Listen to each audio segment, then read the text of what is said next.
اس کے بعد سورہ توبہ ہے. اس میں پہلا سوال یہ ہے کہ اس پر بسم اللہ نہیں ہے. تمام سورتوں کے شروع میں بسم اللہ ہے. قرآن حکیم میں صرف یہی ایک سورہ، واحد سورہ یہ ہے جس کے شروع میں بسم اللہ نہیں لکھی. یہ دیکھو یہاں لکھی نہیں ہے، اب نہیں ہے، بسم اللہ نہیں ہے. کیا وجہ ہے؟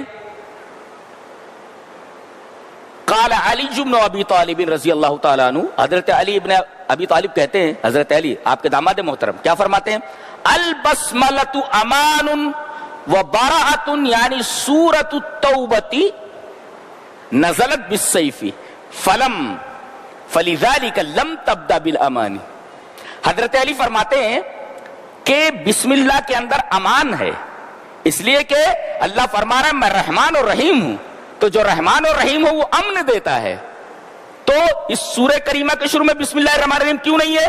بسم اللہ الرحمن الرحیم کے اندر امن ہے، جو رحیم ہوتا ہے وہ امان دیتا ہے. تو بسم اللہ الرحمن الرحیم کے اندر امان ہے. اور یہ سورت تلوار کے ساتھ نازل ہوئی ہے کہ جن لوگوں نے عہد شکنی کی ہے ان کو ختم کر دو. تلوار کے ساتھ نازل ہوئی ہے.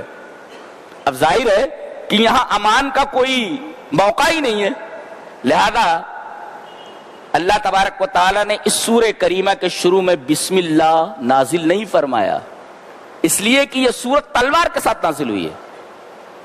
فلذلک لم تبدأ بالامان، اسی وجہ سے یہ امان کے ساتھ شروع نہیں کی گئی، اس لیے کہ بسم اللہ الرحمن الرحیم میں امان ہے.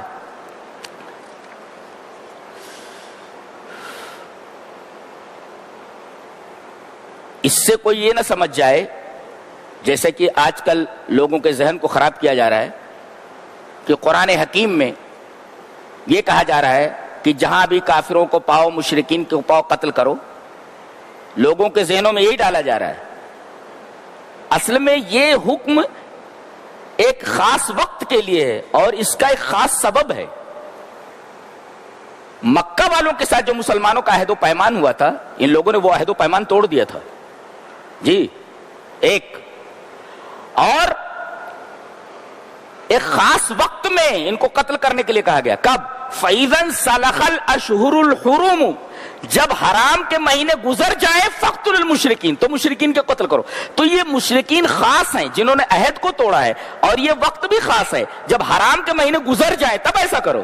یہ ایک خاص سبب کی وجہ سے اور ایک خاص وقت کے لیے، نہ یہ کہ دنیا میں کہیں بھی مشرک نظر آئے، کوئی کافر نظر آئے تو مسلمان یہ کرے اس کو قتل کر دیں. ایسا کہاں ہے؟ ایسا تو کہیں نہیں ہے. اس لیے کہ اگلی آیت اس کی تردید کرتی ہے کہ کہیں بلوا ہو جائے، کہیں فساد ہو جائے اور کوئی مشرک، کوئی کافر تمہارے درمیان موجود ہو تو اب جہاں پاؤ تہاں قتل کرو. یہ تو تمہارے ہاتھ میں آ گیا. کیا کہا جا رہا ہے؟ وَإِنْ أَحَدٌ مِّنَ الْمُشْرِكِينَ اسْتَجَارَكَ فَأَجِرْهُ حَتَّى يَسْمَعَ كَلَامَ اللَّهِ ثُمَّ أَبْلِغْهُ مَأْمَنَهُ.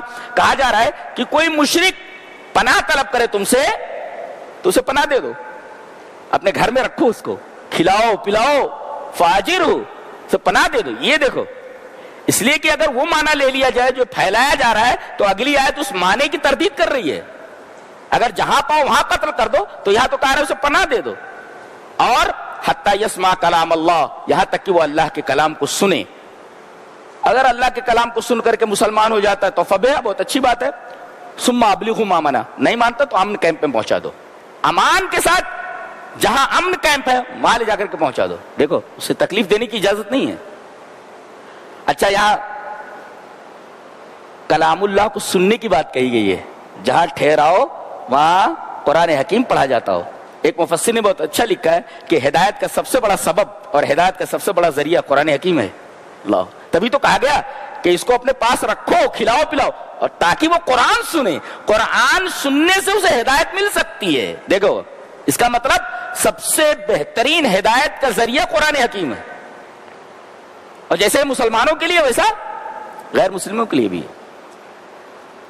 اس کے بعد کہا جا رہا ہے کہ اگر پکا مومن بننا ہے تو دو چیز کرنا ہوگا، یا تو انصار بن جاؤ یا مہاجر بن جاؤ.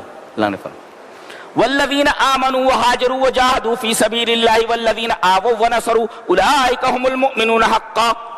پکے مومن کون؟ اولئک هم المؤمنون حقا. کون؟ یہ پکے اور حقیقی مسلمان کون؟ والذین آمنوا وہاجروا، ایمان لانے کے بعد جنہوں نے ہجرت کی، مہاجر، والذین آووا ونصروا، اور جن لوگوں نے مہاجرین کو ٹھکانہ دیا. اب لٹے لٹائے مدینہ میں آئے، لوگوں نے کتنی قربانیاں دی ہیں آپ کو اچھی طرح معلوم ہے. تو اگر پکے مومن بننا ہے، پکا مومن بننا ہے تو انصار کے منہج پر چلو، اور اگر پکا مومن بننا ہے تو انصار کے منہج پر اگر نہیں چل سکتے ہو تو مہاجرین کے منہج پر چلو. جی